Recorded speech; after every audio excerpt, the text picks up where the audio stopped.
Hello friends, तो आज हम पढ़ने वाले हैं प्रकाश का परावर्तन। जान लेते हैं पहले। सबसे पहले हम इसमें क्या क्या पढ़ने वाले हैं। तो इसमें हम पढ़ने वाले हैं, सबसे पहले हम जानेंगे कि प्रकाश क्या होता है, परावर्तन क्या होता है, फिर उसके नियम और फिर प्रीवियस ईयर क्वेश्चंस करने वाले हैं। ये सारे जो पैटर्न है इसको हम 10 मिनट के अंदर खत्म करेंगे। और ये भी आपको मैं बता देता हूँ कि इस चैप्टर से हर बार, देखिए इसको आप स्टार मार्क कर लीजिएगा, ये हर बार 2 से 4 नंबर में पूछा जाता है। आज तक आपका पेपर ऐसा कभी नहीं हुआ जब ये क्वेश्चन न पूछा जाए। या तो देखिए प्रकाश का आपसे परावर्तन पूछ लिया जाता है, या आपसे इसका नियम पूछ लिया जाता है, या इसके नियम पर कोई क्वेश्चन पूछ लिया जाता है। तो हम इस टॉपिक को कंप्लीटली इस वीडियो में कवर करने वाले हैं। सबसे पहले हम स्वागत करते हैं आपका अपने यूट्यूब चैनल श्री गुरुकुल में। ध्यान दीजिएगा, जब हम बात करेंगे प्रकाश के बारे में तो सबसे पहले हम यहाँ पे प्रकाश को थोड़ा सा पढ़ लेते हैं कि प्रकाश क्या होता है। ऐसे तो मैं उम्मीद करता हूँ कि आप सभी इसको जानते होंगे। तो प्रकाश क्या है सर? प्रकाश एक विद्युत चुंबकीय तरंग है। प्रकाश क्या है? एक विद्युत चुंबकीय तरंग है। इतनी जानकारी आपके लिए बहुत है। अब जब आप क्लास 12th में जाएंगे तो आपको इस विद्युत चुंबकीय तरंग को बहुत बेहतरीन तरीके से पढ़ना होगा। लेकिन अभी बस आपको इतना ही जानने की आवश्यकता है कि जो प्रकाश है वो क्या है सर? एक विद्युत चुंबकीय तरंग है। दूसरी जो बात आपको ध्यान में रखनी है कि प्रकाश को क्या संचरण के लिए माध्यम की आवश्यकता होती है? तो नहीं, माध्यम की आवश्यकता नहीं होती है। कोई माध्यम नहीं चाहिए प्रकाश के लिए। प्रकाश की आपको उसके बाद से स्पीड याद रखनी होगी। जो प्रकाश की स्पीड होती है वो क्या होती है? तो सर वो 3 × में 10 के पावर 8 मीटर पर सेकंड। देखिए ये सारे क्वेश्चन जो मैं यहाँ पे आपको बता रहा हूँ ये आपके सारे ऑब्जेक्टिव क्वेश्चन में आएंगे। आपसे डायरेक्ट पूछ सकता है क्या प्रकाश को संचरण के लिए माध्यम की आवश्यकता होती है? तो आपको टिक करना होगा नहीं। स्पीड पूछ सकता है, किस प्रकार की तरंग है, आपसे ये भी पूछ सकता है।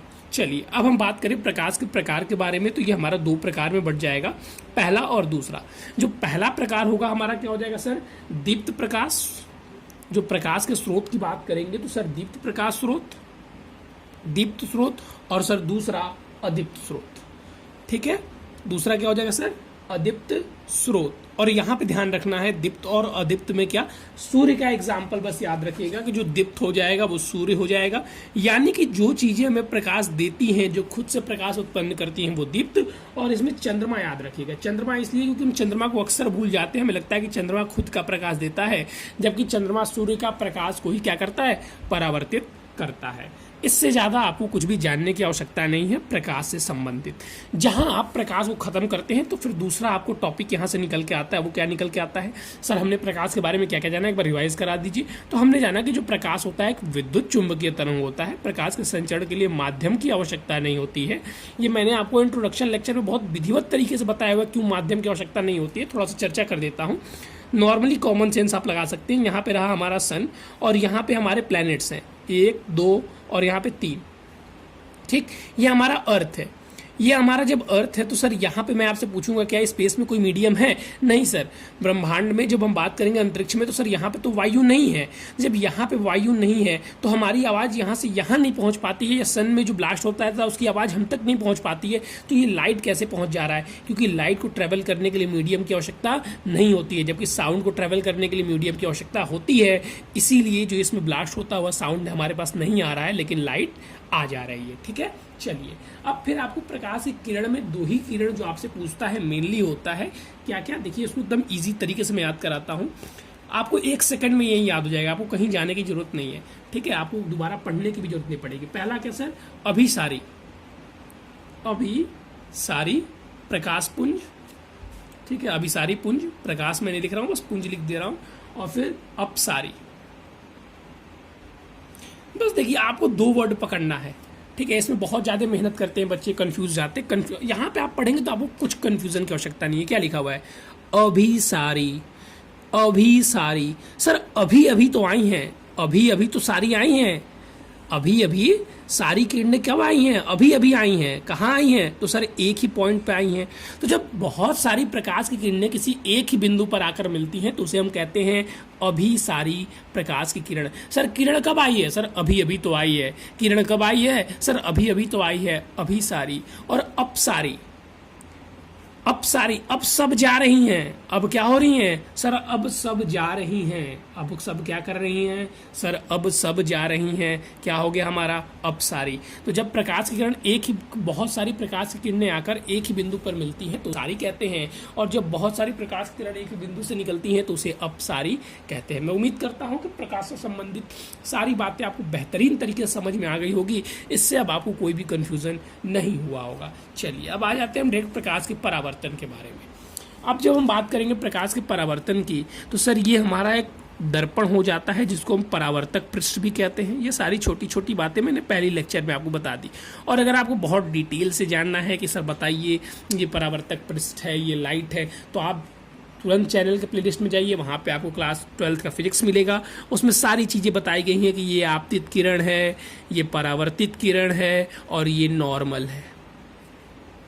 ठीक, नॉर्मल का जो इसके साथ एंगल होता है कितना होता है, दर्पण के साथ जो एंगल होता है वो 90 डिग्री होता है। ये सारी बातें मैंने आपको बता दी थी। अगर आप देखना चाहते हैं तो प्लेलिस्ट में जाइए, पूरा बहुत बेहतरीन तरीके से ब्लैक बोर्ड पे आपकी क्लासेस पड़ी हुई हैं, उसको देख लीजिए। ये जो एंगल सर होता है वो क्या होता है, इंसिडेंट एंगल यानी कि आपतन कोण, और ये सर रिफ्लेक्टेड एंगल यानी कि परावर्तन कोण। तो ध्यान से समझना है, पहले हम इसके डिफिनीशन को समझने की कोशिश करेंगे कि आखिरकार सर परावर्तन होता क्या है। इसको लिख देते हैं, ये हमारा हो जाएगा क्या सर, ये हमारा आपतित किरण, और ये सर हमारा हो जाएगा परावर्तित किरण। परावर्तित किरण, ठीक है, ध्यान दीजिएगा।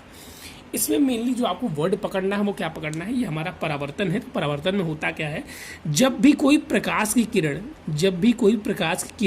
किसी माध्यम से, ठीक है, या जब भी कोई प्रकाश की किरण किसी परावर्तक पृष्ठ से टकराती है, ध्यान से समझिएगा, मैं आपको एग्जाम्पल के साथ समझाने की कोशिश कर देता हूँ। देखिए, मान लीजिए ये था हमारा परावर्तक पृष्ठ, ठीक, और ये हमारे पास प्रकाश की किरण हो गई।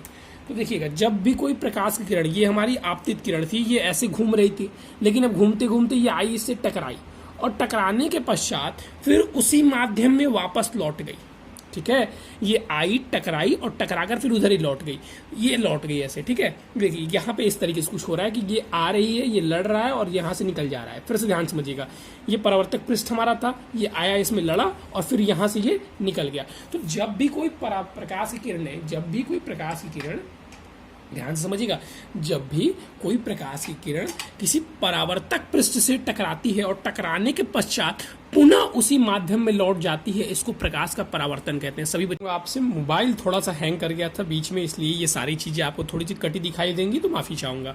ध्यान दीजिएगा, परावर्तन का जो पहला नियम हम पढ़ रहे थे उसमें हमको क्या करना है, सबसे पहले बस लिख देना है ऐसे कि परावर्तन का जो पहला नियम क्या होता है, सारी किरणों को, कि आपतित किरण, परावर्तित किरण तथा आपतन बिंदु, देखिए ये जो बिंदु है कौन सा है, आपतन बिंदु है। तो आपतन बिंदु पर खींचा गया अभिलंब, आपतन बिंदु पर डाला गया अभिलंब, डाला गया अभिलंब,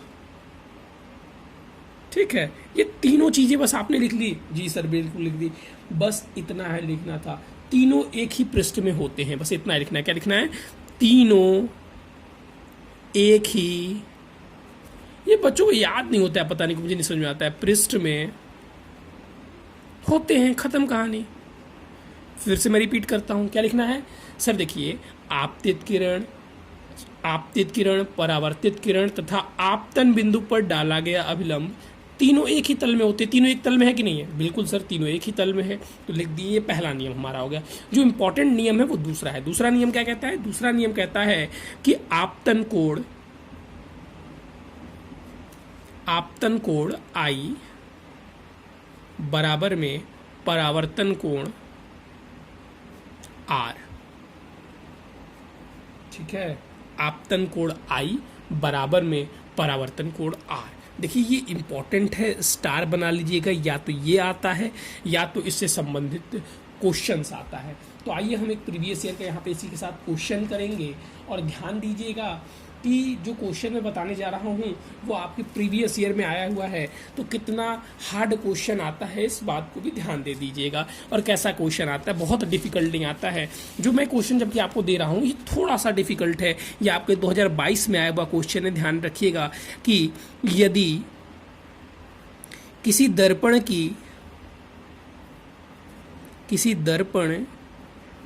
कि आपतित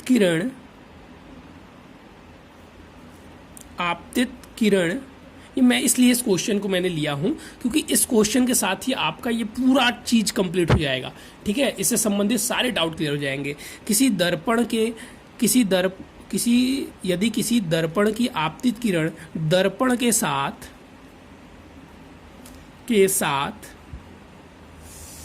40 डिग्री का कोण बनाती है, यहां पे लिख दे रहा हूं,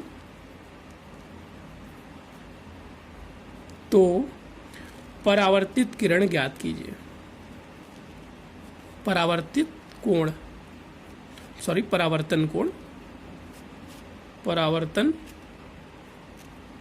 कोण ज्ञात कीजिए।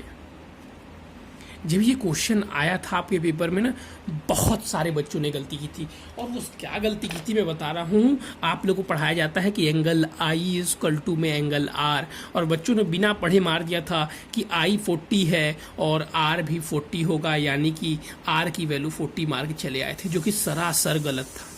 देखिए क्वेश्चन आपको ध्यान से पढ़ना होगा। इसमें जो दिया है, क्या दिया हुआ है कि आपतित किरण जो है वो दर्पण के साथ आपका जो बना रही है एंगल, कितना बना रही है सर? 40 डिग्री बना रही है। ठीक है, और मैंने अभी आपको क्या बताया था कि जो अभिलंब दर्पण के साथ एंगल बनाती है वो कितना बनाती है? तो सर 90 डिग्री बनाती है। यानी कि ये वाला जो एंगल हो गया, यानी कि आपतन कोण जो हो गया वो कितना हो गया सर? 50 डिग्री हो गया। तो यहां से लिखेंगे कि आपतन कोण आई बराबर 90 माइनस में 40 इज इक्वल टू में, ऊपर कर देता हूं मैं 50। अब लिखेंगे चूंकि I इज इक्वल टू में R, ऐसे पूरा लिखेंगे किससे? सर परावर्तन के नियम से। ठीक है, I इज इक्वल टू में R, इसलिए angle R is equal to में 50 डिग्री। ये हमारा आंसर होगा। अब मैं उम्मीद करता हूं कि आपको क्वेश्चन करना भी समझ में आ गया होगा। तो इससे कैसे क्वेश्चन आते हैं, इससे डिफिकल्ट क्वेश्चन नहीं आते हैं। ठीक है, ये क्वेश्चन आपका 2 नंबर में आया हुआ था, सोच लीजिए। लेकिन बच्चों ने बस ये फॉर्मूला डायरेक्ट लगाकर यहाँ पे गलती कर दी थी, क्योंकि एंगल जो दिया हुआ था इसके साथ दिया हुआ था। तो इसमें बस 3 चीज़ें आपको याद रखनी है क्या क्या क्वेश्चन करने के लिए। सबसे पहला, अब देखिए जिनके भी क्वेश्चन आएंगे वो व्हाट्सअप पे डाउट के रूप में अपना भेज सकते हैं, उनके क्वेश्चन करा दिए जाएंगे। ठीक है, देखिए ये जैसे है, यहाँ से जो क्वेश्चन अच्छे लगेंगे वो यूट्यूब पर ही करा दिए जाएंगे। ये दिया हुआ था, तो हमको याद रखना अभिलंब के साथ 90 डिग्री का एंगल बनाता है, और ये एंगल इक्वल होते हैं, यानी कि परावर्तन का दूसरा नियम। और इस चैप्टर के आपके सारे क्वेश्चन सॉल्व हो जाएंगे। ठीक है, चलिए बेस्ट ऑफ द लक। इस वीडियो में था बस इतना ही, फिर मिलेंगे नए और इम्पोर्टेंट टॉपिक के साथ।